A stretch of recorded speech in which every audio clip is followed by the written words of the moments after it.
this that we see, this need for us to be caught up in Europe and how the Europeans do their thing is based upon not only the false history, but the tradition by which the European Moors would raise up the Caucasoid ones as feudal knights under them.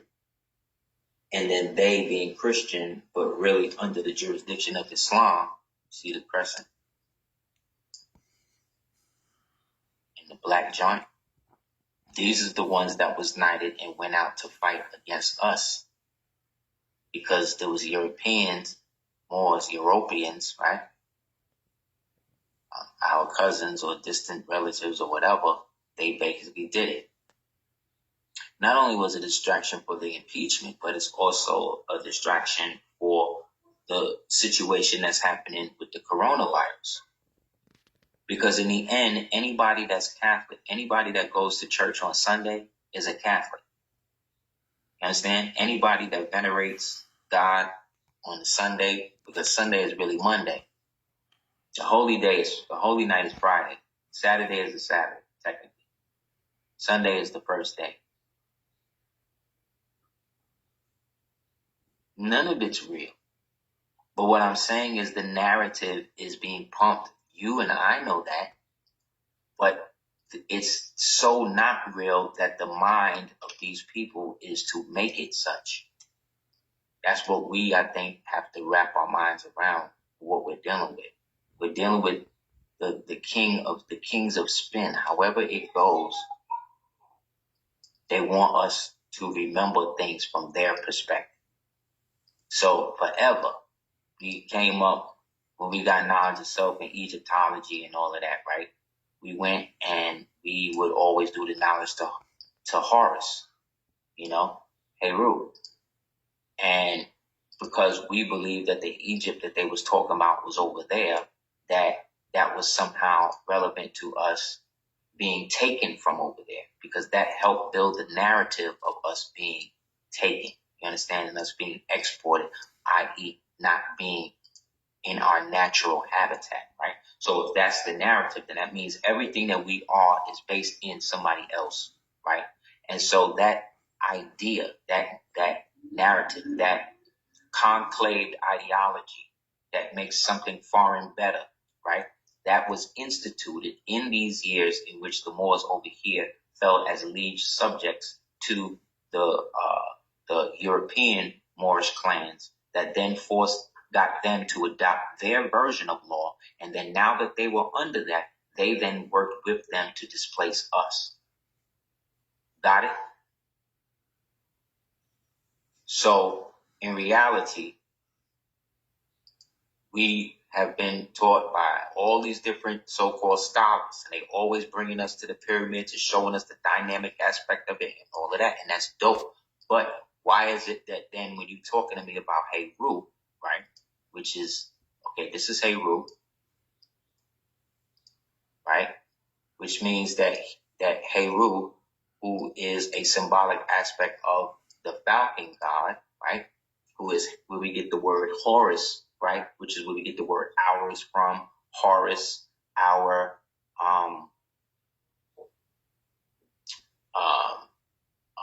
Horatio, right? All of these words, hero, right? So this is that. But this right here is not in Egypt. This falcon is not found in Egypt over there. This falcon is found over here. You understand? These types of falcons are only here. You get what I'm saying? So the horizon is the sun. So when they put the sun around this in those pyramids over there, that was them giving veneration to where this true idea or this true emirate was actually founded, by where the sun set. And the sun set where? The west. But back then the west was east and the east was west. So it's the same thing with this. It's the same thing with all of those so-called totemic animals. You understand? So we're talking about a kingdom or a unified state that existed in a that existed in a perpetual state of international or intercontinental trade with the descendants of its empire. Mike sent me this in the email, and it exactly proves and shows what I'm saying. We keep looking at somebody else, and we right here. So as great as somebody like the brother is or was, in the end, what the difference between him and the situation was the circumstances that he found him in, based upon him being born into the Roman legions. You understand? So this is, again, is where they're getting it from. This is where it is original. This is where they're taking it to. So this is the original, and I guess they refined it to this level, which is dope. But it still doesn't take away from the fact that this is where the original was, and you see the definition. But remember, most of the Egyptians did not wear beards and did not have beards naturally. Who had the beards? The ones that was over here. Islam? Exactly. The barbarians, those with the beards, the Berbers, right? And where they from? They from over here. So again, the question becomes, how is it that nobody refined the truth and let us know that we was right where we were supposed to be at? The only reason why they wouldn't tell us is because, one, they didn't want us to know. Why wouldn't you want me to know?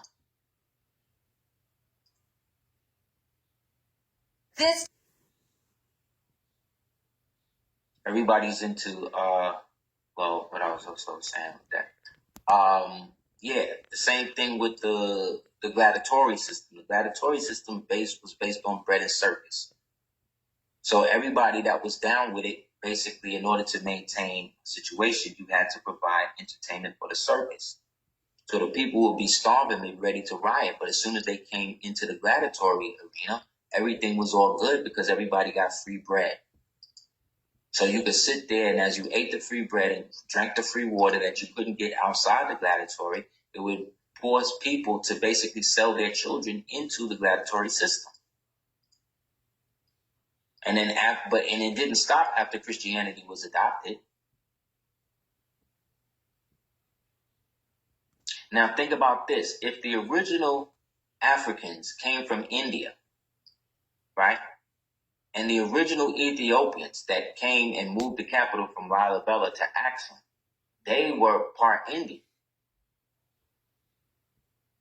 which may explain why all of the Vedics and everything had to be rewritten and put into what they call Coptic. But the Coptic was a manifestation of the Macedonian, what was left over from the Macedonian, which again was a minor version of what we now today call Greek. And all of these were Sabaeans, right? The Sabaeans, the Queen of Sheba in them, was not from Africa. She was from where?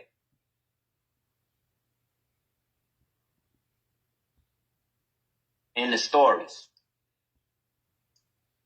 Right. Arabia, which at the time was called Havilah. So it wasn't even Arabia. The Romans called it Arabia Felix. But essentially, she wasn't even from there. So when they make Solomon white and they make her black, they flipping the ritual on you, because in actuality, Solomon would have to be black. But I don't even think it was actually that Solomon. I think Solomon was the great seal that epoch of kings was under. And one of the greatest of which, we'll call him Solomon, but was most likely like an Egyptian name or something else. He decided to extend his dominion by taking wives from all of the other ancient nations from the day. Got them pregnant, sent the kid back, and now that kid rules those areas and brought all of that under the so-called Hebrew. But remember, Hebrew comes out of what?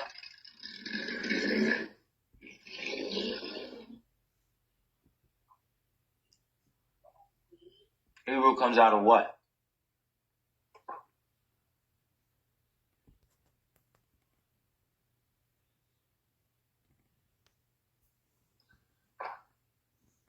Exactly. Canaan, Phoenician, phonetic, photonic. Yes. All of that. So it still goes back to us. So you see, Rome is always almost the alternate version of how the original states and stuff was. So this is from the book, I think it's When Rocks Cry Out. I have seen ancient records that unveiled the world's most explosive secret. Egypt had crossed the Atlantic Sea in ships more than 10,000 years before the time of Christ. They had built the world's largest cities in South and Central America and in Mexico.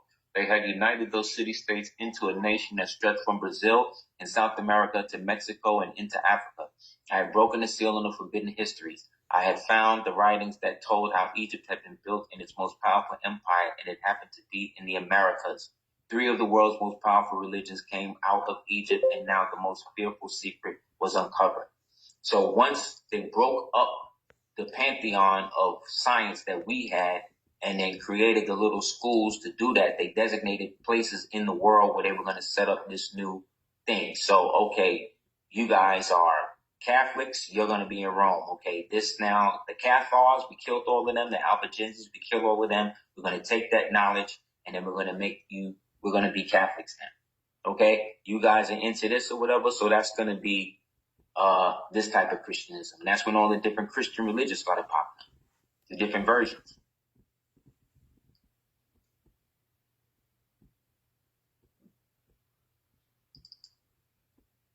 This book, as well as the other book I showed last week, The End of Barbarian Rule in the American Continent, get that. This book specifically gets into Barbary in America. I'll read a quote from it. See what I'm talking about. Get this book, Virginia Barbary in Shunes, Tennessee. This book gets into that. The Alamo, like I said, was built by the Almohad, the Almoravid. Texas, or what they call Tejas, is really old Mauritania. You know what I'm saying?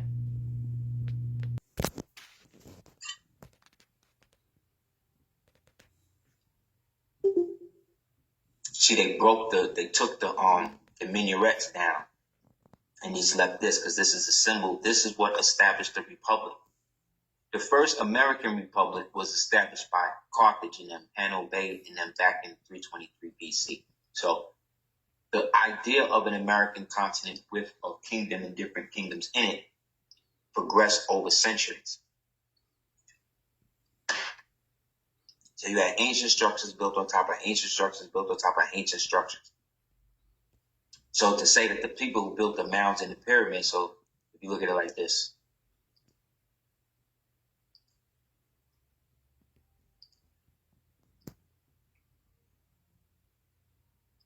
let's say,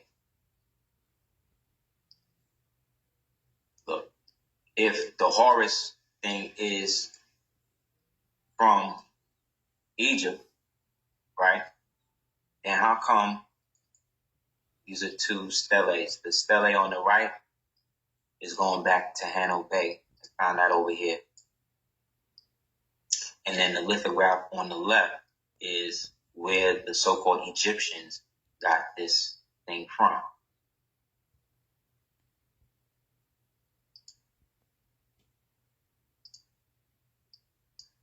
Here you go. See Hannibal in there with the elephant? Because the American elephants was huge over here. We proved that in the book Morocco as it is. And in that book that was written in the 1800s, before the prophet was born, they referred to the Moors in that book as that from America as Moorish Americans. You know what I'm saying?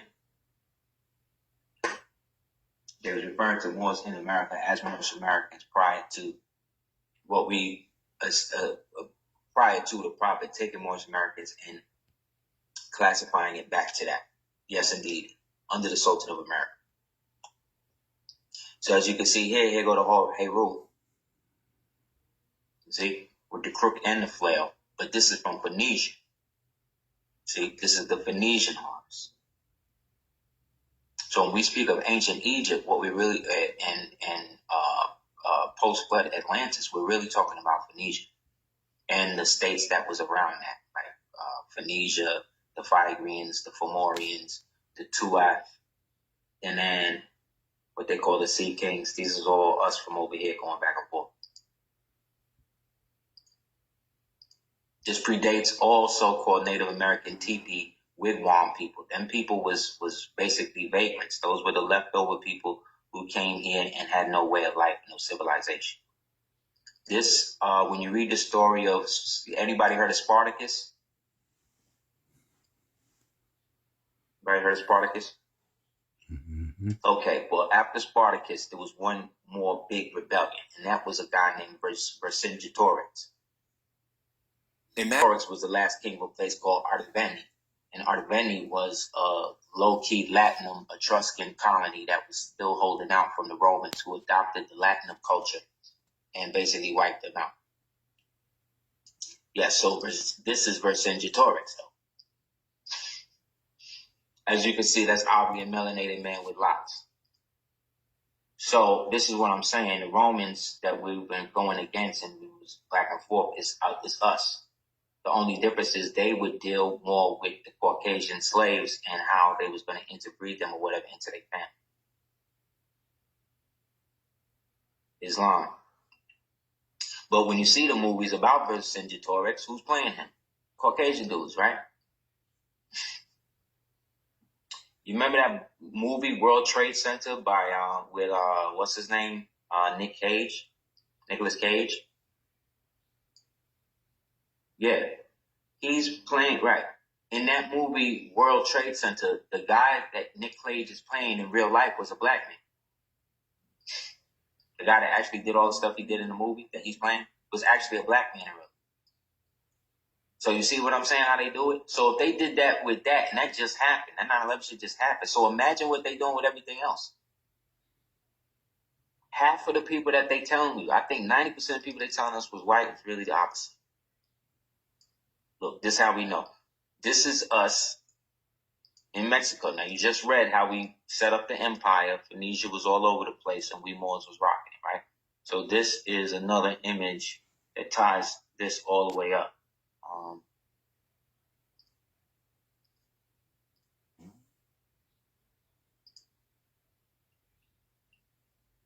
Look, these are Moors in New Orleans.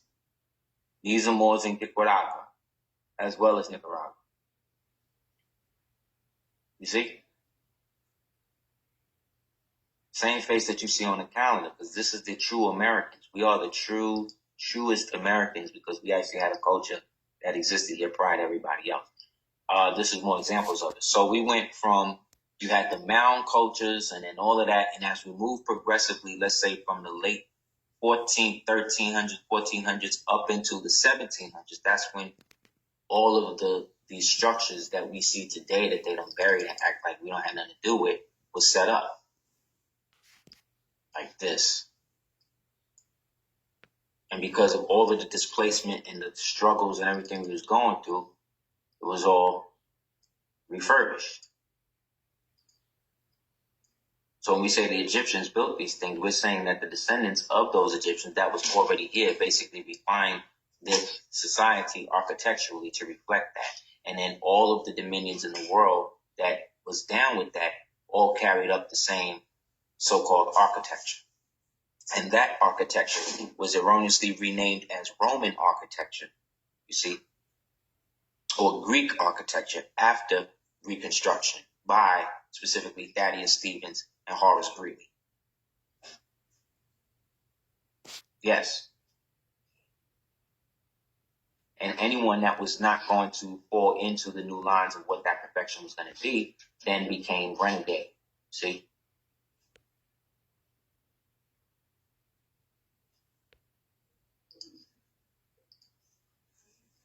Here's another one.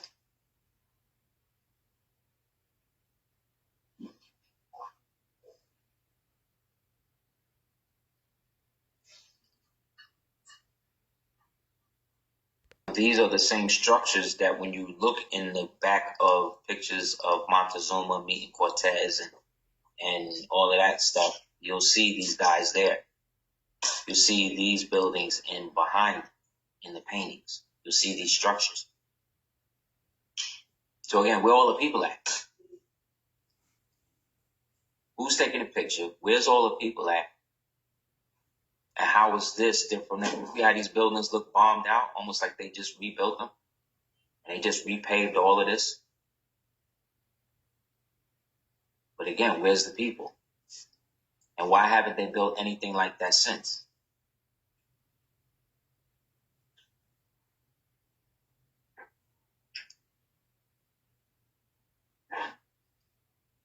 See, these arenas where they had these things, all of these expositions happened after the Louisiana Purchase. After now they had access westward, and now all of the kingdoms in Old Paris and Old France and all that stuff that the Washingtons of these Moors was holding out on, they had to shut down and repurpose.